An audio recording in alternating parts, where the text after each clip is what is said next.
Good afternoon. My name is Lieutenant Colonel David Somerville and I'm one of the military advisors based in DSTL. As part of the Defence Accelerator competition, the team have asked me to provide some context that would allow proposers to base their proposals against. So a short military vignette to put their proposals into context. Before we start, I'd like to say this is a made-up scenario.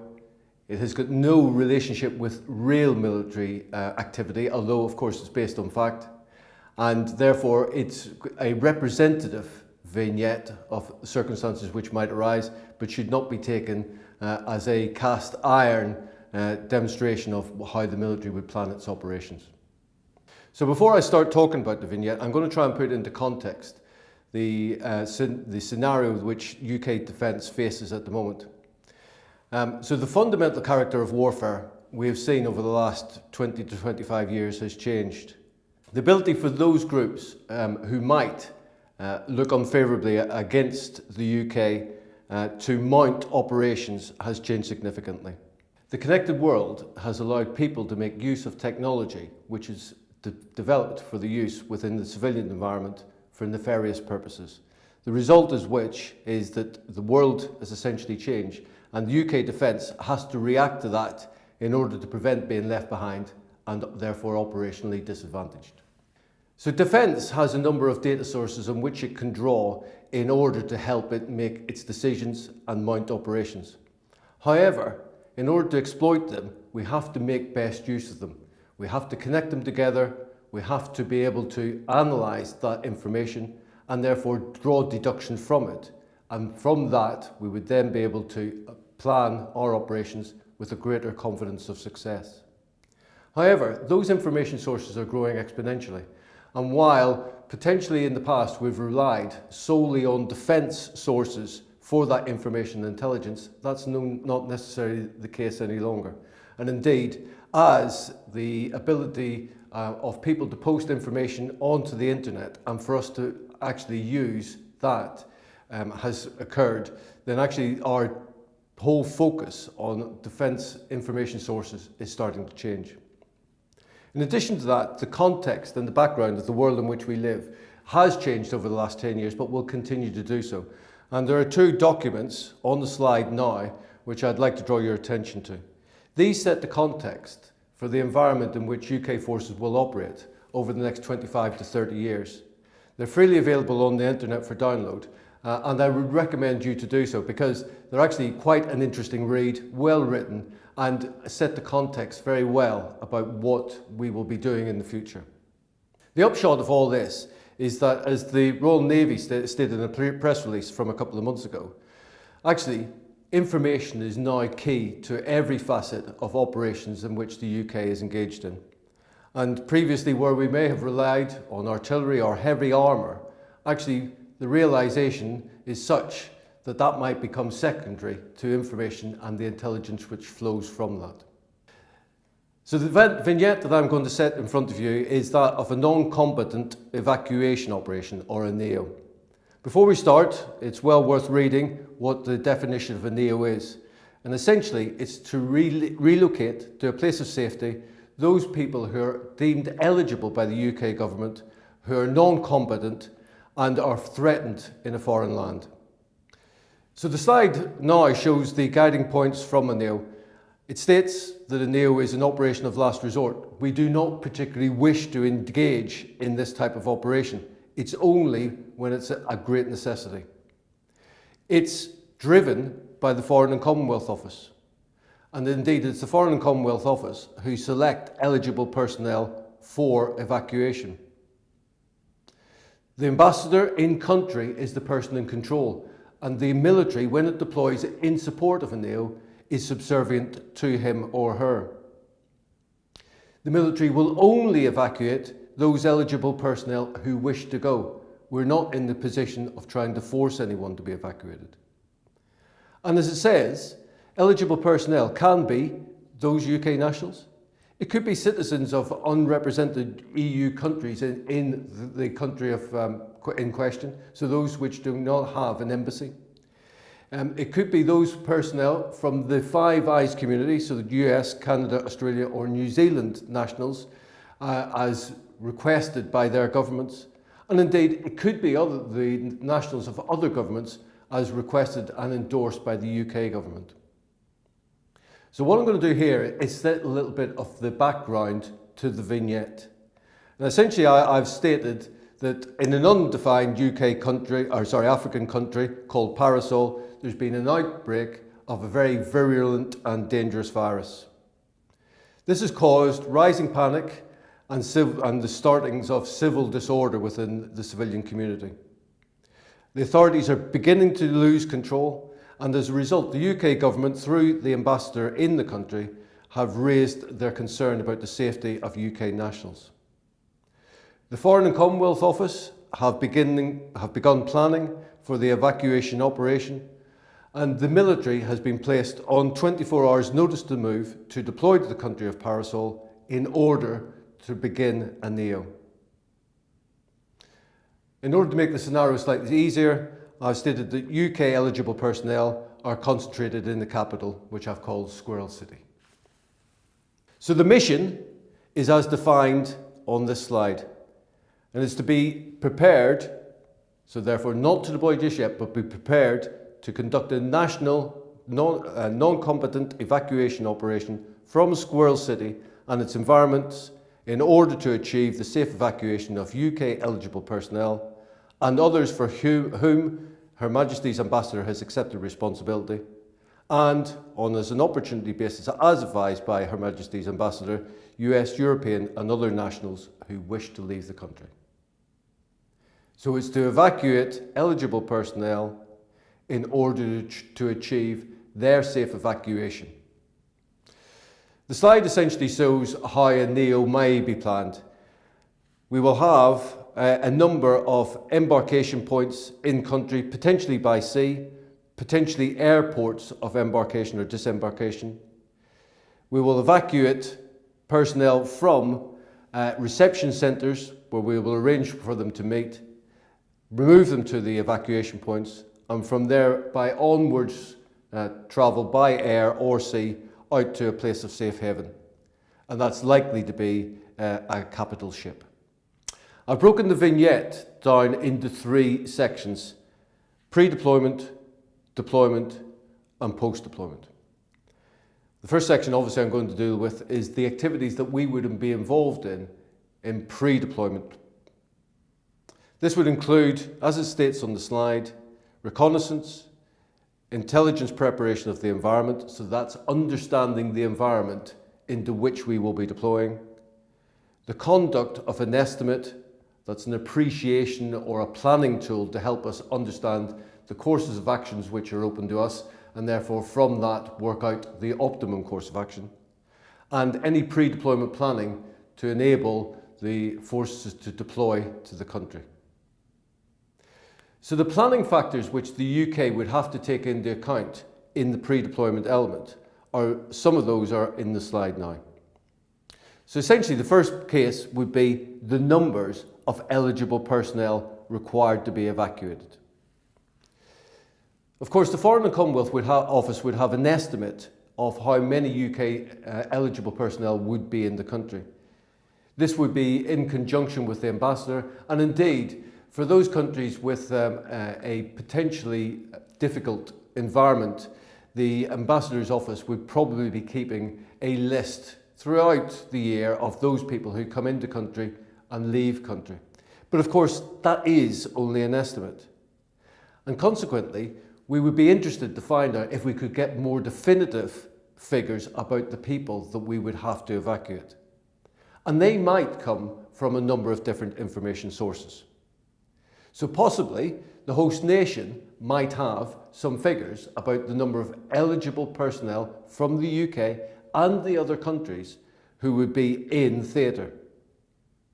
However, of course, there are things affecting that. The border of this country has been deemed to be particularly permeable. So people, given the fact that the virus outbreak happened a week ago, may already have left once they become threatened. And it's not necessarily the case that there would be clear records about who has actually left the country. We don't have firm figures about tourist numbers. And while some of the airlines may have figures, and especially those people who are running package tours into the country, those people who have come in via their own means, possibly from across the border into other African countries, will not be accounted for in the same way.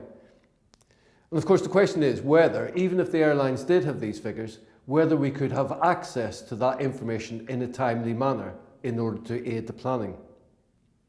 Similarly, we don't have any figures, even if we were able to understand the total number of eligible personnel, how many would be unwilling to leave and therefore should not be included in the planning.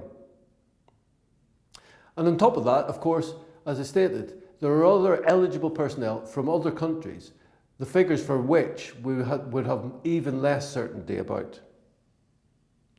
The consequence is that we're trying to draw information from multiple data sources, trying to understand the accuracy or otherwise of that information, fuse them together in a timely manner, which allows us to draw conclusions about how many people would we be responsible for evacuating from country and where they are. How many are UK citizens, how many are other nation citizens which we have responsibility for, and of those, how many actually want to leave the country. In addition, as well as trying to estimate the number of eligible personnel, we have to try and understand who those people are. And this slide demonstrates that there are different types that we would have responsibility for and a duty of care for. And of course, some, as in those who are aged or infirm, those who are sick or injured, would have to be dealt with slightly differently than those adults who are able-bodied and mobile. And of course, the more of the former that we have to deal with, the bigger the logistic burden. And so we wish to try and understand those numbers. So how will we do that? Well, we might have access to medical records, though of course there is no guarantee that that would be the case. Would there be any other information sources that we could possibly draw on? Perhaps host nation medical records, or indeed any other information that's held within the embassy that we could possibly call on. So ultimately the challenge is that we know we've got to deal with different types of people, but once again we've got disparate information sources which may not be accurate, and we've got to try to draw those together to produce a fused picture about what we're dealing with in a timely manner. So once we've tried to estimate the numbers of personnel who we would be responsible for evacuating, the next challenge is to try to understand where they are, because we have to move them from those locations to the evacuation points to aid onward transit. So while we understand that they're concentrated around Squirrel City, we don't exactly know whereabouts in Squirrel City. So the information, how could we draw this? Well, of course, the FCO and the embassy may have figures that we can use. And once again, the host nation may have databases or census information which they may be prepared to release to us. The package holiday companies should know which hotels their guests are staying in, but will they be prepared to share this information with us? And if they do, will we be able to get that in the manner and timeliness that we need? And of course, this doesn't take into account any independent travellers who have crossed the borders one way or the other by their own means. So other information sources that we might be able to draw on? Well, open source information might be a source. And those are such as Facebook, social media, Twitter, possibly even Instagram, and any other things, social media, that we could use. So once again, we've got a challenge of how do we get access to the information which can inform the planning process. And once we do, how do we fuse that together in a formed product to give us an understanding of the situation, at the same time knowing where and when discrepancies exist within that information database. The next factor we have to take into account is the intelligence of the environment into which we're going to deploy. So of course, while the nation is in itself friendly to the UK, as I stated, there is panic and the breakdown of social order in the country due to the outbreak of the virus. And as a consequence, there's no guarantee that that sentiment, which was, as I said, friendly to the UK, will remain extant, and indeed extant throughout the whole of the country. Consequently, there is a need to understand the sentiment of the environment into which we're deploying on a real-time basis. So as it changes, we would wish to know that was the case. Because in one environment, we might see soldiers deploying with berets and no weapons. In a completely different environment, they might have to be armed and protected. So consequently, the real-time monitoring and situational awareness that rises from that need is imperative. And so where would that come from? Well, of course, we can monitor the media, both international and local media. We might have links into non-governmental organisations, such as charities. Once again, we could possibly draw some stuff from social media, and Twitter and Facebook would be a prime example of that. Any in-country agencies, and indeed we would look to deploy our own recce team out to theatre. And of course, HM Ambassador will have a good understanding of what's happening on the ground himself.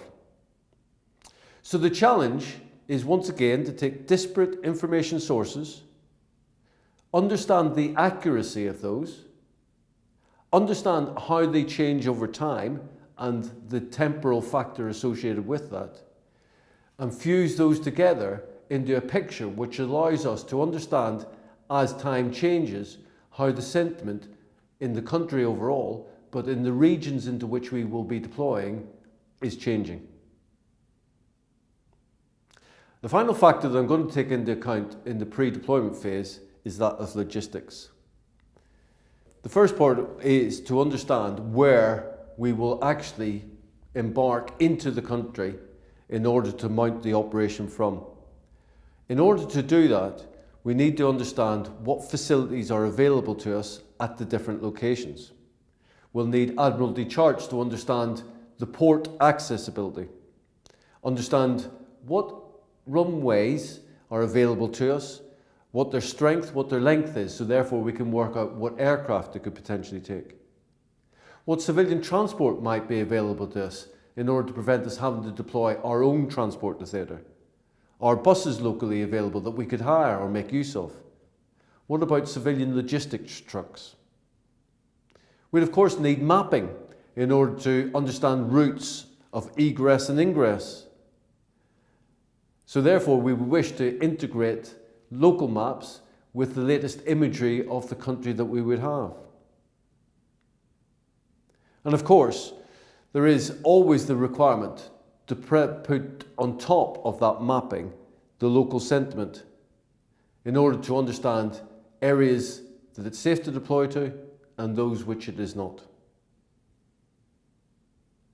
So therefore, once again, the issue is to try and get disparate information sources brought together to give us the factors which would allow us to come up with a number of courses of action and ultimately choose the optimum one for the operation.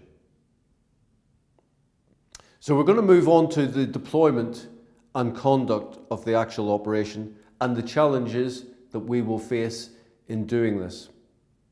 This move includes deployment to the country, the establishment of the reception centres and evacuation points, and consequently the withdrawal from the country once we've evacuated those eligible personnel who wish to be removed. So, the first thing I would wish to do as a commander is to understand the situation in the country and the regions in which the eligible personnel are living. In order to do that, I have to maintain situational awareness. And how do I gain that? The first point is that I need to understand the ground truth when the soldiers deploy.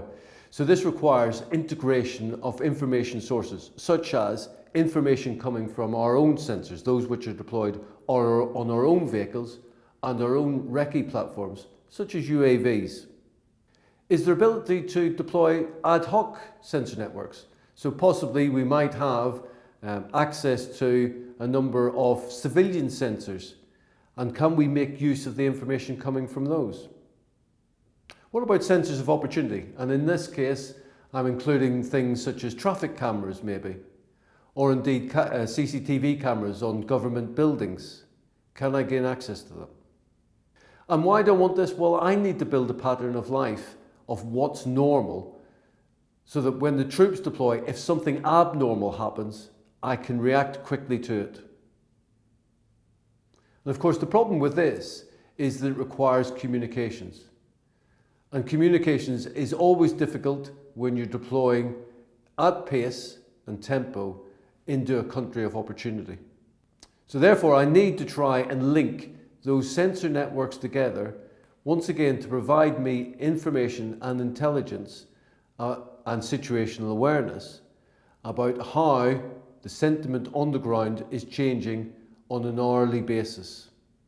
The challenges I face in doing this is that I have a limited number of sensors to deploy with, and I have the inability really to integrate those into a formed body of knowledge which allows me to make those decisions with the tempo that I require.